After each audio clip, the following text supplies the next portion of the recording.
Uma vez eu fui entrevistado por uma estudante de Sociologia no ISCTE, como também uma pessoa que tinha vivido o PREC. E nessa entrevista, que já foi há meia dúzia de anos, eu utilizei uma imagem que eu vou voltar a utilizar aqui. Eu costumo dizer que eu nasci duas vezes, não é? Eu nasci na barriga da minha mãe, como toda a gente, em 1957, eu faço 65 anos em junho deste ano, e depois nasci uma segunda vez com o 25 de abril de 1974. Eu comecei como ativista antifascista, principalmente contra a guerra colonial. Aquilo que me mobilizou-me, que eu não era estudante liceal, eu era estudante do Liceu da Amadora, quando eu estava em dezembro de 73, soube praticamente com o meu batismo de intervenção política na vida da nossa sociedade.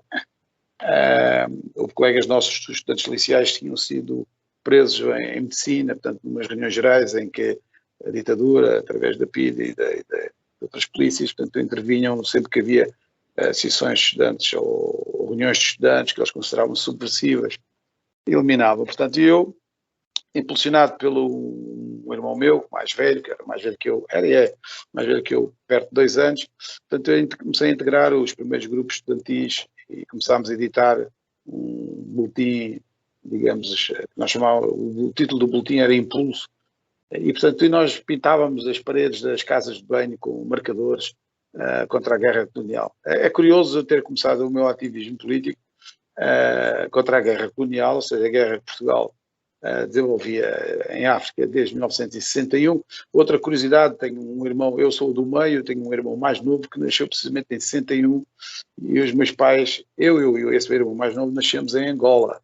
Portanto, o meu pai estava a trabalhar, o meu pai trabalhava na famosa fábrica metalomecânica na Sorefame.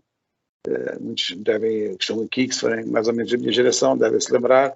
Sorefame era na época em que a cidade da Amadora era uma cidade industrial e era uma das grandes empresas metalúrgicas, tinha mais de 5.000 operários. O meu pai trabalhava nessa fábrica e depois foi convidado a trabalhar para a África, para Angola, para Lobito, que é considerado um dos portos mais importantes antes de chegar à África do Sul. E a minha mãe acompanhou, tinha um filho nascido, que é o meu irmão mais velho, e depois nascemos nós os dois, eu e o meu irmão mais novo. E a guerra arrebentou quando o meu irmão mais novo nasceu, em 1961. Por essa razão, os meus pais voltaram rapidamente para Portugal, em 1966, se eu não estou em erro.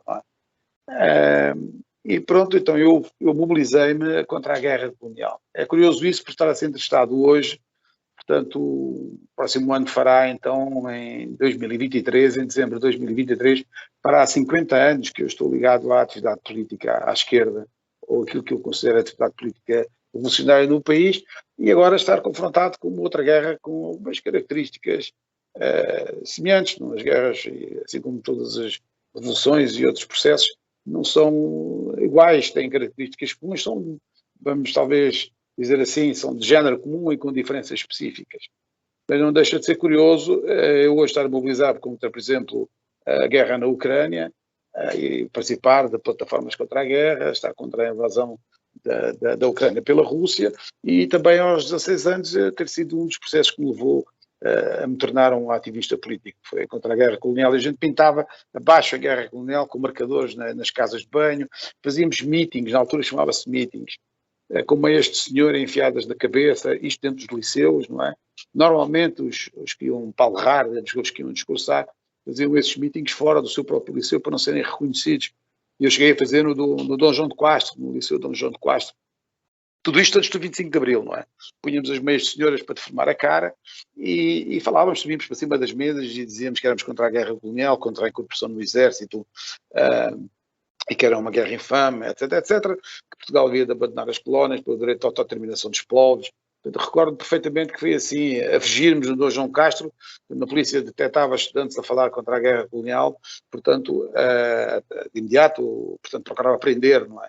E, portanto, nós já estávamos a fugir, nós aniquilávamos os PBX, chamavam-se PBX, as centrais telefónicas que havia no interior dos liceus, Portanto, havia maneira de nós atuarmos para impedir que o contacto com a polícia fosse rápido, para nos permitir falar em cima das mesas aos estudantes e esclarecer sobre a guerra, sobre a possibilidade de nós sermos incorporados no Exército. Eu, como tinha 16 anos, ainda não ia ser incorporado no Exército 2 anos depois. Felizmente não fui incorporado no Exército, como muitos outros um pouco mais velhos do que eu, porque deu-se o 25 de Abril de 74. E o 25 de Abril de 74 pôs um ponto final, ou pelo menos deu início, ou pôr um ponto final. Deu início não, deu continuidade, porque, digamos, a guerra já estava a decorrer há cerca de 12 anos e, portanto, já estava, digamos, militarmente, não estava a ser, para o nosso imperialismo enfraquecido da ditadura fascista, já estava, digamos, a tornar-se um beco sem saída, a razão pela qual o Spínola e outros se anteciparam, digamos, ao regime para tentar, portanto, evitar males maiores que acabaram por não conseguir evitar isto do ponto de vista deles. Bom, mas esse é o início do meu ativismo político. Aí eu não tinha, obviamente, aos 16 anos, ninguém tem uma formação política sólida, não é? Bom, pode ser que haja alguém que tenha sido mais precoce do que eu e já tivesse, mas eu não sou presunçoso a esse ponto, né? Montes de coisas eu desconhecia. Comecei a conhecer no decorrer do processo revolucionário, aquilo que veio a ser conhecido como PREC, processo revolucionário em curso. Aí conhecia as diversas correntes políticas. No meu liceu atuavam as correntes que nós na altura chamávamos maoístas, que são os dois companheiros que precisamente me convidaram agora, do qual eu agradeço. Vejam como o mundo muda. Naquela altura era provavelmente possível que a gente se enfrentasse fisicamente nas assembleias, e hoje conseguimos atuar e trabalhar em unidade em muitos processos, não é? Eu conhecia as correntes maoístas, conhecia o EC naquela altura, que o Partido Comunista, portanto, é um dos partidos mais antigos enraizados no país, que portanto, tinha mais facilidade de intervir no conjunto dos liceus. Bom, e outras correntes que ainda não eram completamente emergentes. Assisti, inclusive, a partir de 1976, a uma coisa que não existia. Portanto, foi o ascenso de correntes ligadas ao CDS, do Freitas do Amaral, no interior dos próprios liceus. Depois de um período revolucionário muito intenso, começaram a surgir camadas estudantes, começaram a girar à direita, portanto, o processo não ter sido levado até o fim, a revolução não ter consumado uma transformação, digamos, mais revolucionária, inclusive, se quiséssemos, do que nós desejávamos, ainda que tivesse transformado qualitativamente o país, não é? É indubitável, e acho que ainda hoje, apesar de quase meio século depois de 25 de Abril, é indubitável que o nosso país mudou imenso para melhor, ainda que falta muita coisa para fazer, em relação ao período de quem viveu a ditadura. Eu só vivi de forma consciente a ditadura, sei lá, um ano e meio, mas deu para perceber que há uma diferença qualitativa entre viver-se em ditadura, e inclusive a ditadura fascista, do que se viver em democracia burguesa, como nós dizemos, não é? O atual regime que nos governa. É uma diferença. Agora nós podemos estar aqui a conversar, podemos dizer mal do governo, podemos dizer mal da NATO, podemos dizer mal da Rússia que está a invadir a Ucrânia, não somos presos por isso, pelo menos por enquanto ainda não somos presos por isso. Né? Naquela altura a liberdade de expressão era completamente cerceada, os partidos políticos eram proibidos, mas tudo aquilo que as pessoas estão aqui em cima a ouvir não é nenhuma novidade. Não é? Então foi um momento muito, muito profundo, eu podia-vos contar inúmeros episódios, sei lá, quando nós sentíamos, havia uma dura luta no processo revolucionário, inclusive com grupos de extrema-direita, não é? Preciso não esquecer o MDLP, setores ligados ao Spínola, portanto, ataques às sedes dos partidos de esquerda, pancadaria, assassinatos, como foi o Padre Max e a moça estudante que acompanhava no carro na altura em que meteram uma bomba. Portanto, o PREC não foi só revolução, foi revolução e contra-revolução numa dura luta pelo desenlace da Revolução Portuguesa. Não é? A Revolução Portuguesa foi um processo muito forte. Eu acho que o PREC existiu. Para mim, aliás, o que me levou a manter-me, digamos, à esquerda e manter-me, digamos, sempre um quadro organizado, independentemente das pessoas que tenham divergências comigo, com os partidos a que eu estive ligado ou que estou ligado, etc. É inegável, no entanto, de que eu mantenho uma persistência de combate anticapitalista na nossa sociedade e sempre organizado, independentemente da força numérica e do peso eleitoral que alcançasse ou que deixasse de alcançar. E uma das razões não é só a que vem dos livros, o que vem daquilo que eu li, do que é que os Marx escreveram, do que é que os Lenin escreveram, do que é que fizeram. Não, advém de eu ter visto com os meus próprios olhos, não é? E não só para ter participado, isso para mim marcou-me, sei que eu digo que nasci uma segunda vez com o 25 de Abril de 74. Para mim as revoluções não são, digamos, dos livros, ainda que também sejam dos livros. As revoluções são possíveis, há já uma camada muito larga, incluindo na esquerda, que não acredita que seja possível de fazer revoluções, que haja revoluções, ou que as revoluções possam ser vitoriosas, que são muito moderadas, optam pelos partidos moderados, que conciliam com o regime, etc. Essas pessoas não acreditam, efetivamente, que seja possível fazer novas revoluções, ou uma revolução socialista, ou qualquer coisa desse género. Eu não faço parte desse clube, não é? Eu faço parte do clube que viveu intensamente uma revolução em que as revoluções são possíveis. Nós vivemos-las de perto. Até houve outras revoluções. Tudo revoluções inacabadas, obviamente, que eu não falo em revolução, eu não confundo, pode haver aqui divergência, mas eu não confundo os processos objetivos com as direções que dirigem esses processos objetivos e que levam a encalhar essas revoluções, a abortar, a traí-las, se quiserem, a derrotá-las, se quiserem. Mas os processos objetivos são processos objetivos. Houve ocupações de terras, houve ocupações de liceus, houve nacionalização da banca, produto de plenários dos trabalhadores bancários.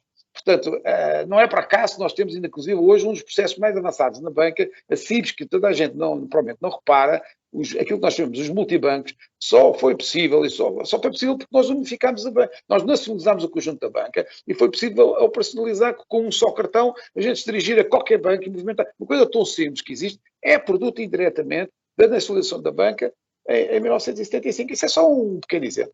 Aliás, a burguesia portuguesa demorou décadas para recompor a sua estrutura económica, demorou décadas para recuperar todo o poder económico que tinha, do Jean Paul Limons, essa gente toda que fugiu do país. Décadas, os Estados tiveram sucessivos governos do PS e do PSD, tiveram que lhes conceder linhas de crédito de milhões para reconstruir os seus impérios, transformar aquilo que eram as indústrias químicas, lembram-se da Quimigal, depois transformar a CUF e transformar num setor agora ligado à saúde, já não ligado à indústria. Tudo isso levou décadas de recomposição, porque a nossa revolução foi muito profunda. No entanto, não foi uma revolução triunfante em todos os campos. Foi triunfante em alguns terrenos e foi derrotada noutros terrenos. Nesta reunião, não creio que nos interesse abordar a fundo os responsáveis, quer dizer, eu estou aberto a essa discussão, se quiserem, mas é uma coisa que nos levava horas. Mas houve responsáveis, obviamente, para mim há responsáveis, como há em qualquer outra revolução, não é? Ou outra revolução qualquer. Tudo tem direções, não há vazios na natureza nem na política. Portanto, os espaços são ocupados e essas pessoas passam a ser as direções dos processos. Portanto, a nossa revolução deu possibilidades intermináveis às forças de esquerda.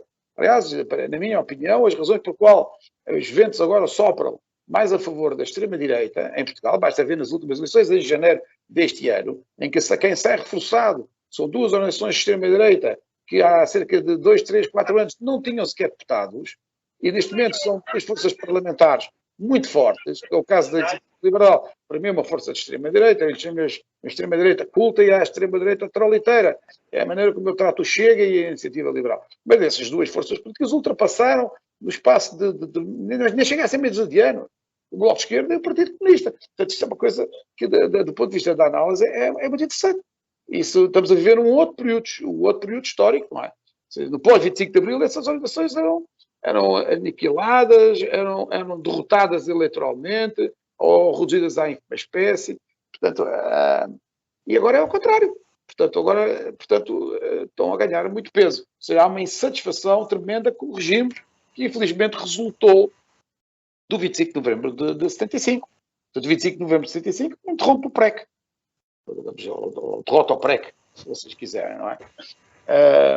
Não deve ser por acaso que algumas forças tendem, digamos, a confundir e a manipular a opinião pública, dizendo que o 25 de Abril é uma reafirmação o 25 de Novembro é uma reafirmação do 25 de Abril. Isso é tudo fantochada, não é?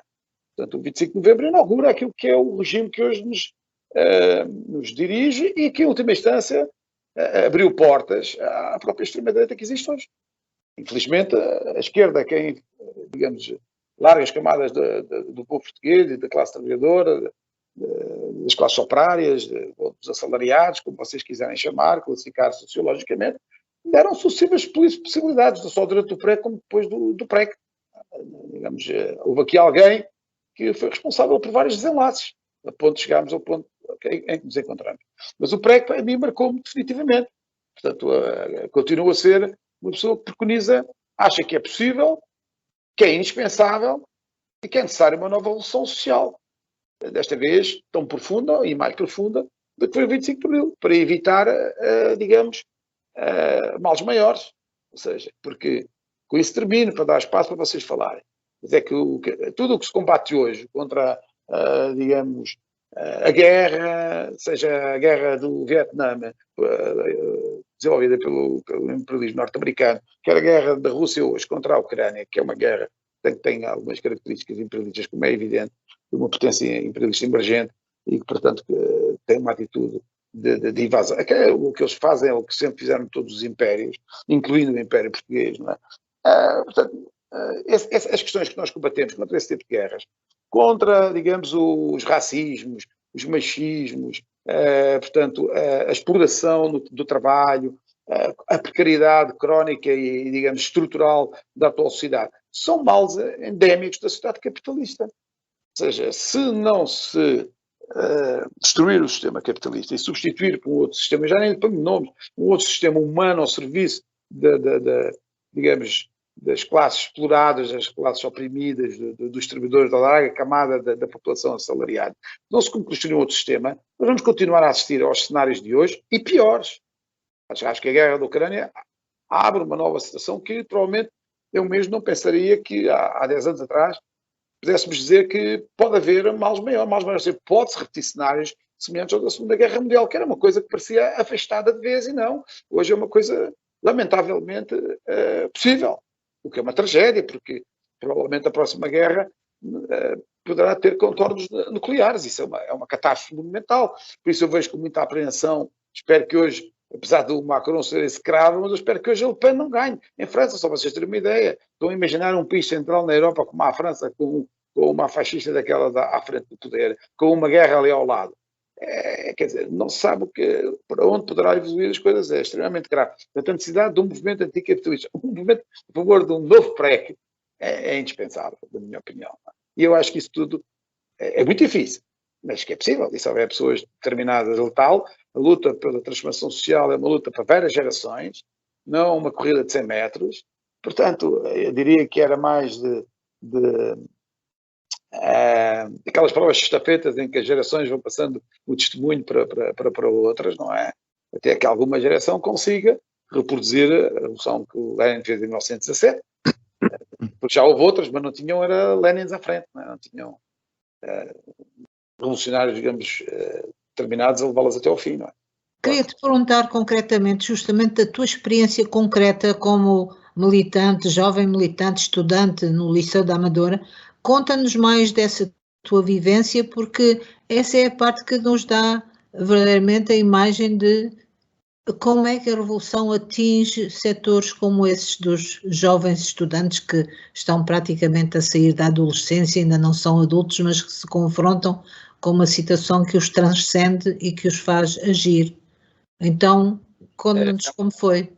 É uma boa pergunta. Olha, eu vou-te recordar, eu quando fui para o liceu no dia 25 de Abril, a minha mãe tentou evitar. Eu lembro-me que no decorrer desse dia, dos outros dias seguintes, nós subíamos para cima daquilo que são hoje. Ainda lá está, o Liceu da Amadora ainda lá está, hoje chama-se Escola Secundária. De vez em quando eu vou lá ao liceu até para revisitá-lo. Não, tinha uma guarita de entrada onde havia eu subia lá para cima, na altura já era um ativista reconhecido no liceu, devido à luta antifascista que decorria no decorrer dos movimentos contra a guerra colonial.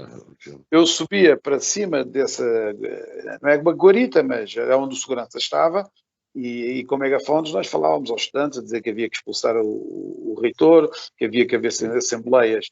As assembleias eram tão participadas. Aquele liceu tinha uma deformação, não havia muitos liceus, ainda não tinha-se dado a massificação escolar que se dá hoje. Então o Liceu da Amadora tinha uma deformação, era considerado na altura até um dos maiores liceus da Europa, devido ao parque escolar que existia no país. Então nós tínhamos 3 turnos a funcionar em simultâneo e havia 5.000 estudantes daquele liceu.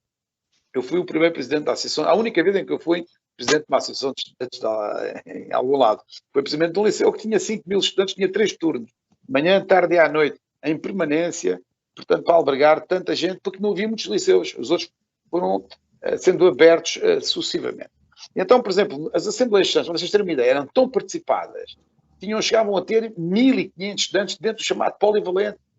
Vocês estão a ver, então, quando se votava, portanto, as pessoas falavam livremente, as diferentes correntes políticas afirmavam-se, inclusive, hoje há um grande combate contra o partidarismo. Uma pessoa hoje que se diga que é militante do partido é capaz de ser empurrado para fora de uma manifestação ou de uma assembleia. Hoje as pessoas têm que se disfarçar de que não são de partidos ou que são antipartidários, porque hoje o movimento antipartidário é mais forte do que o movimento de se organizar. Naquela altura, não. Uma pessoa que fosse da ASJ, que era a minha corrente de juventude, ou fosse da UEC, ou fosse do movimento do MAES, ligado aos Moitos, falava livremente, apresentava as suas propostas. Só para vocês terem uma ideia, como era 1.500 estudantes, era impossível contar as votações das moções.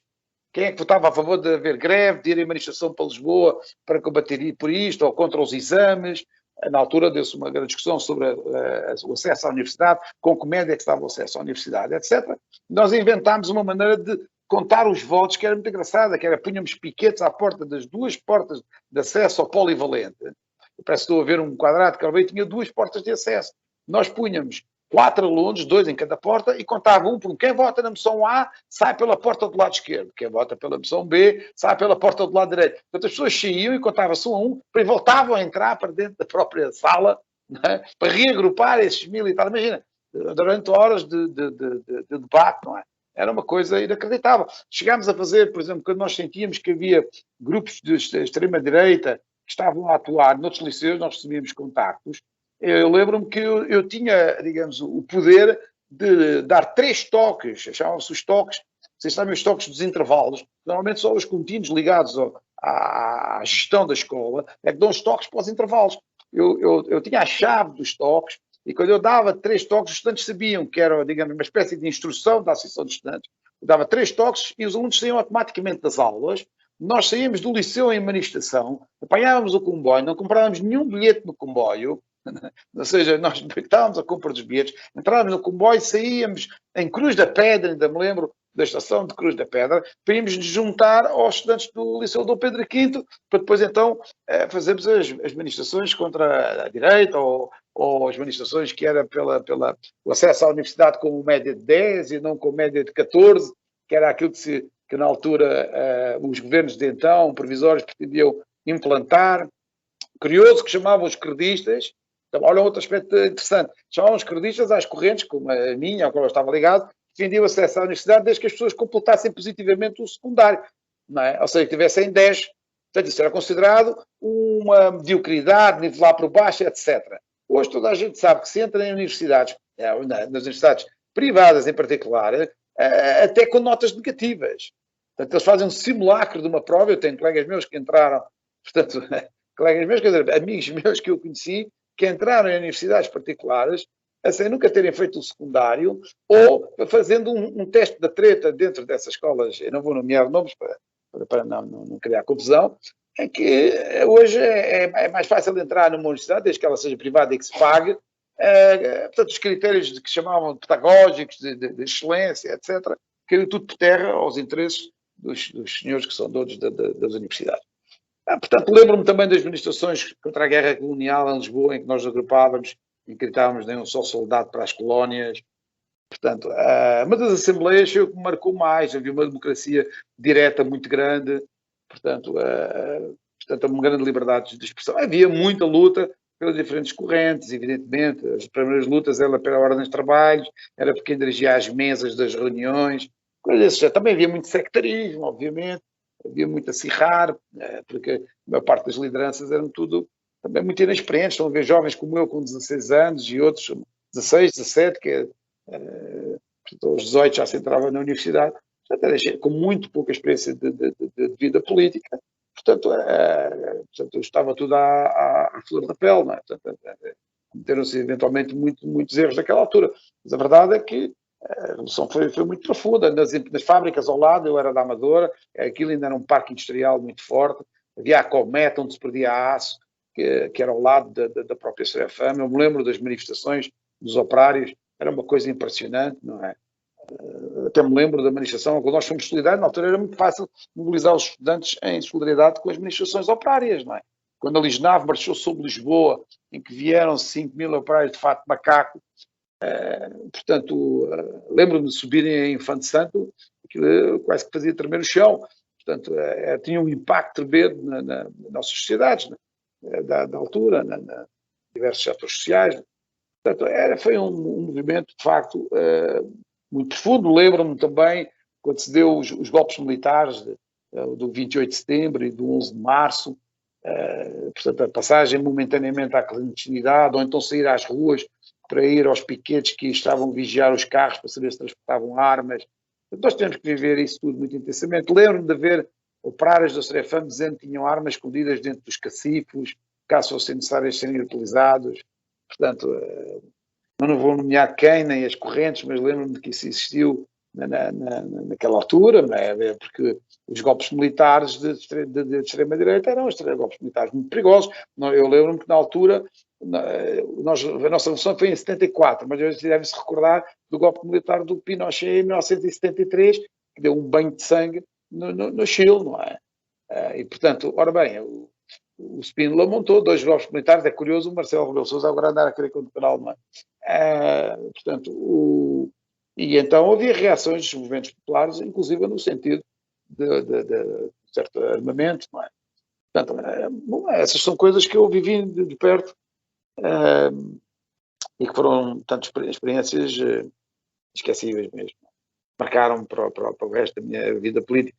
A Amadora, para além de ser uma zona de concentração operária, também era uma zona em que se concentrava a população pobre, uma zona em que barracos de construção clandestina, semi-clandestina, foi onde começou a nascer os chamados bairros de dormitório. Portanto, é que eram construídas casas sem estarem ligadas a redes de esgotos, de gás, de eletricidade e a família toda. E isso deu origem a um movimento de moradores bastante importante. Da tua experiência, essa luta, que memória é que guardas? É muito interessante essa tua pergunta, porque efetivamente também vivi esse processo. Eu os meus pais, entretanto já faleceram, foram quando o meu pai foi trabalhar para a Serefam. Nós éramos uma família de 5 pessoas, 3 filhos. Portanto, ele comprou uma casa na Reboleira. Portanto, eu vivi na Reboleira durante muitos anos, não é? Aliás, fui candidato pelo próprio Bloco e por outras coisas, pelo MAD, etc., à Câmara da Amadora, porque tenho uma história toda ligada à Amadora. A questão dos moradores, eu recordo que houve um prédio que estava inacabado, ou não estava acabado, mas as casas eram muito caras, preocupadas pelas populações pobres, viviam em barracas, havia muitas barracas ali perto, que fica ainda hoje, o prédio ainda lá está, depois foi acabado, depois, portanto, as pessoas ocuparam as casas, umas ainda ficaram com as casas, outras tiveram que desocupar, outras compraram, depois num processo de retrocesso da própria evolução, mas fica mesmo em frente ao centro de saúde da Amadora, junto à estação de comboio. Ainda hoje lá está o edifício, com as cores que eu conheci, amarelo, fora, agora dá lá um pingo doce pequenito ali no meio.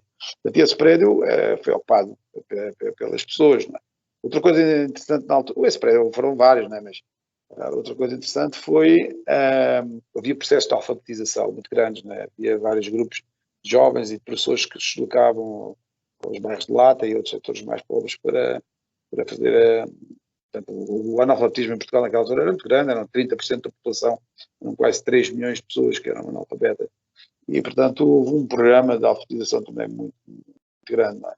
Portanto, a ocupação de casas foi um movimento. Havia comissões de moradores muito fortes, como havia comissões de trabalhadores, não é? Havia comissões de moradores na Amadora que duraram ainda durante vários anos. Não é? Só com o retrocesso da Revolução Portuguesa, não é? Com a sua interrupção, é que elas começaram a sair de cena e hoje já não restam. Não é? Da mesma maneira que a Serefam foi transformada numa estação de metro e a Cometno desapareceu e foi transformada num crescente de dormitório, digamos, mais uns quantos prédios que foram construídos no espaço. Se vejam algo da Cometno, que é conhecida como a Fábrica da Cultura, que a Câmara da Amadora adquiriu uma parte da antiga Cometno para manter alguma memória desse período da Revolução Portuguesa. Mas sim, havia, tanto lutas pelas casas, por rendas mais acessíveis para as pessoas foram resilientes, não foi só na Amadora, foi em toda Lisboa. Uma primeira sede da minha organização, na Avenida da República, em Lisboa, era de um casa de um fascista italiano, uma moradia, hoje já não é, que foi abatido e foi construído um grande edifício que vai valer milhões ali junto à Saldanha, mas tivemos aquela sede ocupada durante ainda uns anos, não é? Mas na Amadora, sim, houve esse processo também de criação de comissões de moradores por tudo quanto era bairros pobres, não é? Eu estava num dos bairros mais emblemáticos, digamos, em que havia muitas dificuldades, chamada Reboleira, digamos assim. Era de apartamentos, de pequenos apartamentos, de baixas. Era para acolher toda aquela migração do interior do Alentejo que vinha trabalhar para as fábricas.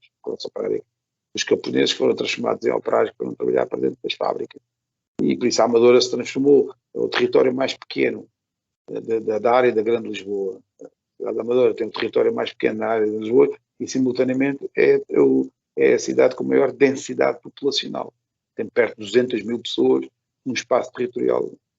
Portanto, foi uma desgraça, inclusive, as gestões, logo para começar, as gestões do Partido Comunista nas primeiras... Aquilo passou a Câmara da Amadora, porque anteriormente pertencia ainda a Oeiras, portanto, aquela zona do território, se quiser. Quando passou a Câmara da Amadora, foi dirigida durante uns 20 anos pelo Partido Comunista, mas o Partido Comunista não travou essa especulação imobiliária. Portanto, ajudou em parte algumas comissões de moradores, a alguns setores, provavelmente mais próximos deles, a conseguirem adquirir casas a melhor preço. À medida que a redução foi reduzido, entregaram aquilo à construção civil. Hoje é um dormitório completo, tem pouca vida social, tem poucos espaços verdes, porque foi mal gerida daí para a frente. Assim, eu quando rebenta o 25 de Abril, como já vos disse no início, eu tinha 16 anos, o que é que eu era? Sim, fazia a contestação à guerra colonial, não é? Mas ainda estava longe de ser o militante político que eu me transformei após o 25 de Abril. Eu era essencialmente um estudante que frequentava as aulas, não era propriamente, não convém inventar realidades que não era um dos estudantes mais aplicados, que o que eu gostava mesmo era de desporto. Eu era atleta de judo de alta competição. Portanto, e fazia judo na Associação Académica da Amadora durante muitos anos. Inclusive, com essa idade, eu cheguei a ser, nos parques, campeonatos que havia, cheguei a ser por 2 vezes campeão nacional de judo no meu peso. Portanto, eu era muito apaixonado por desporto e muito apaixonado pelo judo em particular. A minha mãe, nesse aspecto, a minha mãe que só tinha a 4ª classe, como se dizia antigamente, não é? Mas tinha, portanto, alguns conhecimentos e sabia que, digamos, o exercício físico, ou a ginástica, ou o desporto fazia muito bem e meteu-nos muito cedo na prática, quer de ginástica, quer na Associação Académica da Amadora, e depois, quando faltou um professor de Educação Física, a minha mãe obrigou a coletividade a aceitar os 3 filhos dela no judo. Aliás, o meu irmão mais novo, ainda hoje, é árbitro internacional, treinador de atletas olímpicos. Ele é que levou o judo com paixão de todos, e também era minha, só que ele levou até ao fim. Ele ainda hoje é treinador de judo, com 61 anos, era mais do que eu. Foi treinador de atletas olímpicos, é árbitro internacional muito prestigiado, portanto, porque eu comecei a fazer judo com 10 anos, ele começou a fazer com 6. Então, eu era muito, a minha vida, eu ia para a escola e à noite, ao final da tarde, eu ia para a Associação Académica da Amadora para praticar desporto, né? Praticar para a judo. Depois começou, durante o PREC, começou a ser incompatível, porque eu fazia muita atividade política e faltava muitos treinos e já não tinha os mesmos resultados em competição. Portanto, de facto, o desporto de alta competição requer e a coisa começava já, digamos, a se tornar muito forte, não é? Não dava, eu treinava 3 vezes por semana, mas hoje os atletas treinam 2 vezes por dia, já não é todos os dias, seja no futebol, seja no judo, que se quer levar a sério essas modalidades em termos de competições internacionais, etc. E eu, quando comecei a fazer atividade política, faltava e já não ia a todos os treinos e comecei a ter que tomar uma decisão. E a decisão que eu tomei foi abandonar a prática do judo, porque não era compatível com a atividade política, pelo menos ao nível ao qual eu já estava empenhado. Estava muito empenhado. Digamos, até hoje tenho uma certa nostalgia por isso. Ainda hoje eu corro, procuro fazer desporto, gosto muito de desporto e corro. Tinha muita paixão, mas tive que optar. E então interrompi a prática desportiva para me dedicar somente à atividade política, à construção de uma organização revolucionária, a intervir eu cheguei, os meus pais iam de férias, fazer campismo, o máximo que eles conseguiam na altura, chegaram a ir a fazermos campismo no Inatel, na costa da Caparica, para vocês terem uma ideia. Uma praia que praticamente já desapareceu, a subida da águas do mar, não é? Eu lembro-me daquela praia ser gigantesca. Nós íamos fazer campismo para lá. Eu lembro-me no verão quente de 75, aí os meus pais optaram por fazer uma viagem maior de carro, levar 3 filhos e tendas em cima do carro para Fuengirola, no sul de Espanha. Tinha ouvido falar que ali também havia umas boas praias, não sei quanto. E eu não sei como é que os meus pais autorizaram, mas eu cheguei a sair de Fuengirola com o meu irmão mais velho, que andávamos dois envolvidos na atividade política, a pé e transportes e à boleia. Havia fronteiras, atenção, passaportes e coisas desse género. Tive que passar ali a Ayamonte, tive que dormir em bancos de jardim para vir a reuniões e a cursos de formação no verão de 75. Isso é uma coisa muito curiosa. Portanto, eu empenhei a tal ordem que abandonei a atividade esportiva e vinha no outro dia com o meu irmão mais velho, que hoje não faz atividade política nenhuma, é professor universitário, só está dedicado à carreira académica. Mas no outro dia ele escreveu-me umas mensagens no WhatsApp, hoje as pessoas falam mais pelo WhatsApp do que falam ao vivo. Ele lembras-te quando a gente veio de Espanha em 1975? Eu disse, lembro-me perfeitamente como se fosse hoje. Portanto, para vir a curso de formação política em pleno verão quente, aqui sim em Portugal, ainda antes do 25 de novembro, porque 25 de novembro foi em novembro. Portanto, eu estou-me a referir a agosto de 75. Portanto, e lembro-me também uma outra coisa curiosa, António, que foi que quando eu completei aquilo que nós chamamos hoje o secundário, rebentou uma greve em 77, se eu não estou em erro, contra o governo do Mário Soares. Já não sei se era o governo do Mário Soares em que ele faz uma coligação com o CDS, que é uma coisa absolutamente absurda. Mas lembro-me que o Mário Soares, num dos primeiros governos, no primeiro governo, ele resolveu reintegrar os professores saneados na Universidade de Coimbra. E havia um ministro chamado Souto Mel Cardia. E eu estava no secundário e eu fui enviado pela minha organização para Coimbra para apoiar essa luta, ver o que a gente fazia. Portanto, eu, em 77, 74 mais 3, 19 anos tinha eu. Tinha 19 anos quando eu fui enviado para Coimbra. Dormia no chão nas repúblicas, alimentava-me da venda de jornais políticos da nossa organização nas cantinas. Eu lembro-me das assembleias estudantes, das chamadas assembleias magnas em Coimbra, de milhares de estudantes, porque houve uma associação académica de Coimbra nessa altura, de 77, que era muito combativa. Eram 3 tipos que eram independentes. Lembro-me perfeitamente que eram 2 ex-trotskistas e um ex-maoísta. Não me lembro do nome de alguns deles, mas que dirigiam uma ação académica muito combativa, que lançaram uma greve geral contra o Mário Soares, contra a reintegração dos professores saneados. Uma causa política, nem sequer as reivindicações não era por saídas profissionais, médias, não. Era contra a reintegração dos professores fascistas. Se lançou uma greve geral muito forte. E eu fui enviado, estava naquilo que se chamava-se, como é que se chama? Propedêutico. Não sei se o Estado, para adiar a entrada na universidade, da malta que saía dos liceus, inventou o chamado ano propedêutico. E como o ano propedêutico era uma treta, o meu ano propedêutico foi ir para Coimbra participar nas manifestações e nas assembleias dos estudantes de Coimbra, não sendo estudante de Coimbra, e dialogar, conversar, tentar ganhar, inclusive, alguns dos dirigentes. Eu lembro-me de um que chamava-se Ventura, era um grande dirigente dessa Associação Académica de Coimbra, que eu nunca mais voltei a encontrar, desejaria voltar-me a encontrar com ele. Portanto, foi uma das primeiras manifestações de estudantes em 77, imaginem, contra o governo do Mário Soares. O Mário Soares já estava a iniciar um processo de contra-revolução lenta, digamos assim, ou de reação, já estava a querer agradar a vários setores da nossa cidade.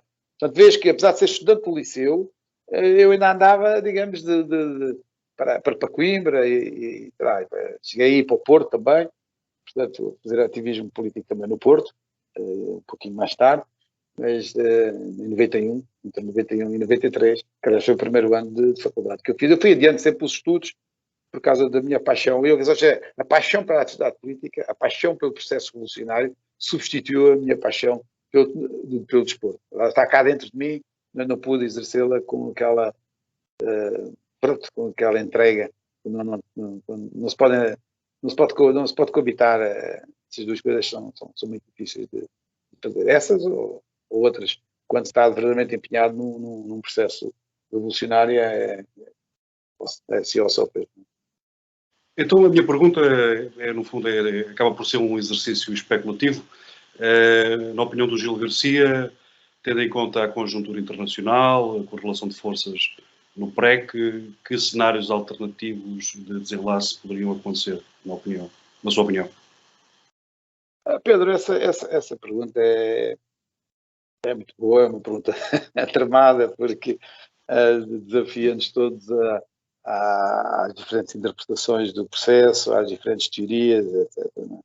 Por exemplo, o meu pai era da área do Partido Comunista, não era militante, mas era eleitor. O meu pai era de Alcântara, como eu vos disse, trabalhava nessa fábrica, foi deslocado para Lubido, para Angola, para trabalhar depois na construção naval. Mas o meu pai era de Alcântara, o meu pai era, inclusive, da rua onde foi assassinado o Dias Coelho, do Partido Comunista, só para teres uma ideia. Ruas são nomes que não me saem da cabeça. Até porque eu estava lá porque apareceram não há muito tempo, não é? Os meus pais. E, bom, então o processo, por exemplo, 25 de Abril, para mim tem responsáveis. O Partido Comunista tinha uma tese, eu nunca fui, eu fui sempre um revolucionário à esquerda. Porquê é que eu nunca fui do Partido Comunista? Primeiro, sempre discordei dos regimes de Partido Único do Leste. Eu, como jovem, aliás, creio que esse assunto, inclusive, é o que também marca a juventude de hoje. Se bem que com outros contornos perigosos, as pessoas aderem mais facilmente à NATO devido à invasão da Rússia. Comigo não nos convenciu, porque nessa altura a gente assistia à invasão do Vietnã, ao golpe militar do Pinochet no Chile, etc. Mas o Partido Comunista tinha uma teoria porque é que se perdeu a revolução, que era que não havia condições objetivas. Essa é a teoria que eles têm. Falares com algum dirigente do Partido Comunista, presumo que é isso que ele diz. Não havia condições objetivas, a culpa era do Mário Soares e, portanto, não se pode levar a revolução até ao fim. Essa é a teoria. Eu estou em desacordo completo dessa teoria. Portanto, eu acho que o Cunhal e a direção do Partido Comunista fez tudo ao contrário do que fizeram os dirigentes bolcheviques na Revolução de 1917. Tudo ao contrário. O que é engraçado é que a Revolução Portuguesa teve, em alguns aspectos, características comuns à Revolução Russa. Por exemplo, tiveram um exército destruído, o nosso exército destruído, o exército é a coluna vertebral do sustentáculo do Estado. Qualquer Estado. Portanto, por isso é que existe exército. Nos Estados burgueses, inclusive. São, em última instância, podem estar calados durante muito tempo, mas são uma instituição que, no momento de algum problema sério, que intervém. Bom, o nosso exército, produto de ter sido derrotado na Guerra Colonial, ou produto do 25 de Abril, estava, como vocês sabem, havia SUVs dentro do exército. Alguns dirigidos por trotskistas. Hoje já não são, sequer, são jornalistas, eu conheço-os, não é? Portanto, os SUV eram os Soldados Unidos Vencerão. Portanto, havia o próprio Major Tomé, da área da UDP, era um dos, digamos, à esquerda que existia dentro do exército. Portanto, era um exército que não obedecia a ordens superiores. Portanto, estava meio destruído. Como o exército russo estava por causa da guerra de 14-18. Uma das características. Outra é que era uma revolução com uma dinâmica poderia levar eu ia dizer dinâmica socialista, ou seja, a nossa revolução colocou a reforma agrária, problema que se confrontou a Revolução Russa, não por acaso que uma das palavras de ordem da Revolução Russa era terra, pão, paz e terra, cai Portugal, a reforma agrária, porque tínhamos grandes latifúndios no Alentejo, mas outras características semelhantes, digamos, ou seja, havia que colocar as tarefas socialistas em prática, digamos. Aliás, de certa maneira o povo português estava a fazê-lo.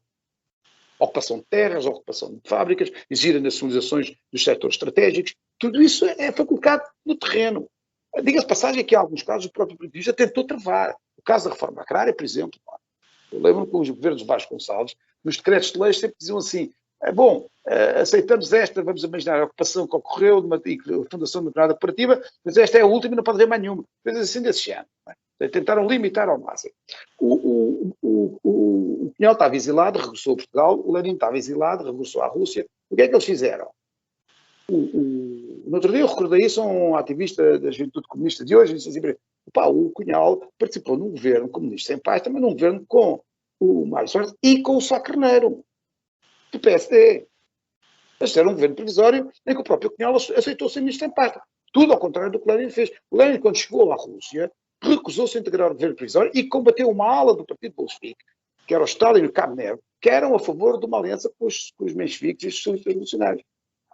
E, portanto, o Lenin defendeu todo o poder aos soviets em abril, contra uma ala do próprio partido. tinha uma outra política, produto de várias discussões e visões teóricas que herdaram do passado e que não adequaram rapidamente. O Lenin era mais rápido, digamos, a ver as situações concretas, como ele dizia.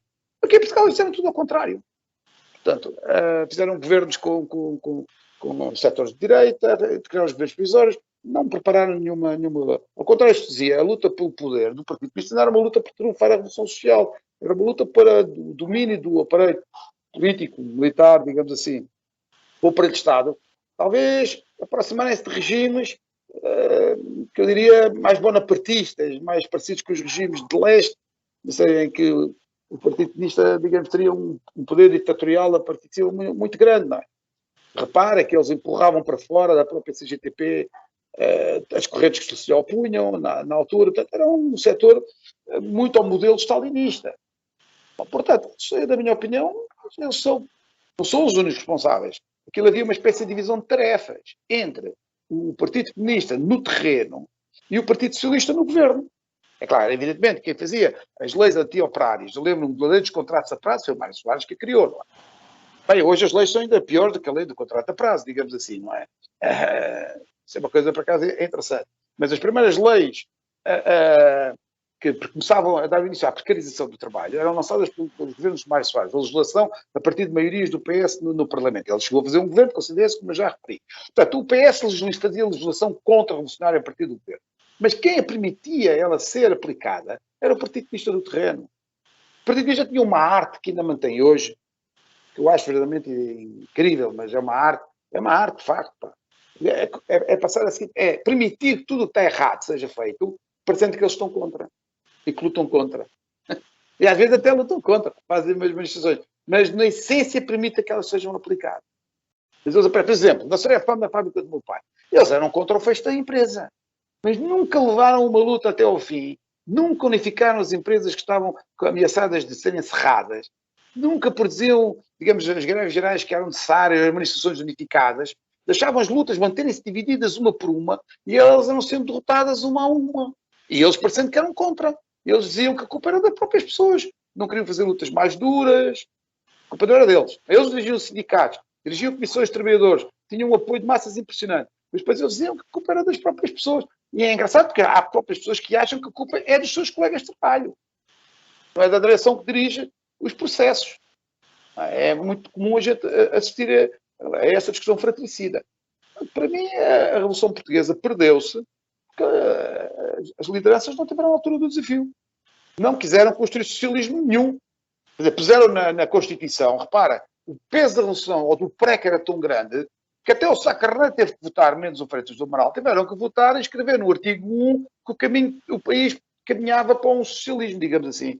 Era pura retórica, eram palavras escritas num papel, que refletiam um movimento profundo por baixo. Mas evidentemente que ninguém aplicou nem queria aplicar. Ao Partido Socialista, na minha leitura, coube o papel, digamos, de contra-revolução legislativa, se quiser. Mas o Partido Socialista não tinha condições de aplicar aquelas orientações do terreno, porque nunca foi um partido enraizado dentro da classe trabalhadora. Propriamente dito, era um partido eleitoral, do modelo social-democrata dos alemães, portanto, eleitoral, do Filipe González em Espanha. Eles diziam que preferiam 5 minutos de televisão do que terem 5 mil militantes. Portanto, era um partido para eleições, para ter muitos deputados, etc. Não era, porque eles não tinham... O Mário Soares chegou a dizer, bom, o socialismo agora tem que ficar na gaveta. É a famosa frase, o socialismo está na gaveta. Portanto, tudo isso... Nesse aspecto, o Mário Soares até era mais honesto, porque o Cunhal nunca disse que ia meter lá o projeto dele de revolução na gaveta, não é? Aplicavam fingindo que era a favor da própria... É muito difícil falar com os comunistas sobre isso, porque eu sei que há comunistas verdadeiramente revolucionários, na base partidista, eu tenho muito respeito por eles. Agora, as lideranças do Partido Comunista nunca quiseram fazer revolução nenhuma, pá. Tiveram uma oportunidade nas mãos, fizeram tudo o contrário do que fizeram os bolcheviques em 1907 e perdemos uma imensa revolução. E isso fez atrasar a roda da história, não foi só em Portugal, na Europa. E essa é que é a tragédia. Se estamos a viver estas situações, muito se deve também a isso, não é? Porque aqui houve uma revolução social nas ruas, mal dirigida, que acabou cedo demais, mas existiu. Isso é inegável. Não se pode dizer que não tenha existido. Este povo fez uma revolução tremenda, inacabada. Agora, temos que, mais dia, menos dia, não sei se é na minha geração, se é noutra, provavelmente é noutra, tem que se fazer novas revoluções, porque se não fizermos novas revoluções, estamos condenados a assistir a tragédias humanas maiores que estamos a viver. Portanto, a tarefa para hoje, para mim, é construir novas alternativas. Construir novas alternativas. A luta é uma luta constante por construir novas alternativas. O Lenin era uma minoria na corrente social-democrata no século XIX. Tá? Final do século XIX, no início do século XX, ele era uma minoria. Não sei se agora. Eu, no outro dia, sugeria a uns tipos da minha área, devíamos fazer um Zimmerwald 2. Conferência de Zimmerwald 2 e provavelmente em Zimmerwald também, que é uma cidade na Suíça. Em Zimmerwald que uns poucos internacionalistas, muito pouquinhos, se reuniram, pertenciam à corrente chamada social-democrata, não é? O Partido Russo chamava-se Partido Operário Social-Democrata Russo. E os tipos reuniram-se para se demarcar da Segunda Internacional. Tinha aprovado a guerra imperialista, precisamente, e créditos também para essa guerra. E foi aí que eles construíram uma alternativa que veio dirigir uma revolução. Eu acho que ainda que seja tremendamente difícil, mas é esse o desafio que está diante das novas gerações. Agora, claro, temos outras dificuldades, não é? Cada situação tem novas dificuldades. É que há, de facto, muita gente que não acredita em revoluções, está muito desiludida com a esquerda. Há os estudantes. Eu hoje entro na minha faculdade, onde recortámos ainda números quadros para aquilo que é o MAS hoje, só para teres uma ideia. A situação é completamente diferente. Nas faculdades, os estudantes que são mais mobilizados estão pela iniciativa liberal, pelo Chega, etc. Não é? Também há pela esquerda, mas são poucos, apesar de haver algumas movimentações, mas tratado hoje não se radicaliza à esquerda. Infelizmente está radicalizada à direita. Há uma polarização, isso pode disputar. Há também correntes antifascistas jovens, que mobilizam, minoritários, mas importantes, mas digamos, os mais significativos são pela direita, não é? O que é muito preocupante. Dificulta a tarefa de acumular forças. Para já não falar no próprio movimento operário. Dentro do próprio movimento operário, tem pessoas que trabalham, tenho camaradas, inclusive, sem ser ao MAS, hoje não estão no MAS, mas que são operários, por exemplo, da Auto Europa, do qual eu mantenho boas relações pessoais. Chega a ter força dentro de fábricas, como o Bolsonaro tem no Brasil, como a Le Pen tem em França, capitalizou setores operários. É um assunto muito sério, devido à falência das diferentes correntes de esquerda durante 4 longas décadas. São responsáveis por as novas gerações. Não vamos dizer que esta geração é estúpida e não sei o quê, que é por causa da internet e do Facebook ou do Instagram, eu não sei quantos, não é? O problema é que as pessoas quer dizer, não sei se estás a ver o rumo da história. Primeiro deram apoio ao PS e ao PCP, maioritariamente, várias vezes. A seguir ensaiaram dar apoio massivo a correntes à esquerda. Começou pelo UDP. A única na área da esquerda revolucionária chegou a ter deputado na altura desse período conturbado. A seguir, em 1999, nasce o Bloco de Esquerda, deram ao Bloco de Esquerda. Eles chegaram até a última legislatura a ter 19 deputados que nenhuma corrente revolucionária nunca obteve. Mais, o Bloco de Esquerda ultrapassou historicamente o Partido Comunista dos mais enraizados na Europa Ocidental, se não mesmo no mundo. O Bloco de Esquerda ultrapassou o Partido Comunista eleitoralmente várias vezes. Isso quer dizer que com setores pela esquerda, de classes médias, setores operários, etc., começaram a romper empiricamente, se quiseres, com o Partido Socialista e com o Partido Comunista, e deram uma chance, uma força que era... Vocês podem discutir que mas não são assim tão de esquerda como se diz. Muito bem, mas está localizada à esquerda, ou é vista como localizada à esquerda do PS e do PC. E o que é que aconteceu? Esse é o drama. Mas não é aqui, é em França. Não é? A candidata do PS tem 2%, a do PC tem, não sei, 3, 4, era uma força impressionante, o PC francês. Portanto, ou seja, 4 décadas em que, no pós-revolução portuguesa, aqui em vários países da Europa Ocidental, daram várias chances a várias correntes. As correntes maoístas também tiveram muita força. Eu lembro de organizações em Espanha, maoístas com milhares de militantes. Milhares de militantes. Uma delas até se fundiu com uma organização trotskista em Espanha. Deitaram tudo isso a perder. Pode-se discutir se era por incapacidade das lideranças, se estavam com a teoria errada, se sucumbiram a pressões sociais de diferentes setores da nossa sociedade. Pode pôr aqui muitas outras coisas. Mas a verdade, isso está a pender, desgraçadamente, até recentemente, isso é outra coisa que deve para meditar. Então o Tsipras não arruma, quer com o PASOK, o Tsipras, na Grécia, não arruma com o PASOK, que era o partido maioritário, que é o PS lá do sítio, inclusive com o partido comunista grego, que é muito arraizado, que é ir a Atenas, que era e é ainda muito enraizado, e o Tsipras, que não vinha do nada, uma organização de tipo blockchain, chegam ao governo, não é 19 deputados. Chegam ao governo, chegam a desafiar a Alemanha com um referendo sobre medidas de austeridade, e mandaram tudo pelo cano. Como é que a gente vai admirar dessa gente depois girar à extrema-direita? É uma tristeza profunda. Mas não há outro caminho. Eu não vou buscar em casa, a assistir pela televisão ao espetáculo. Se voltar à ação política.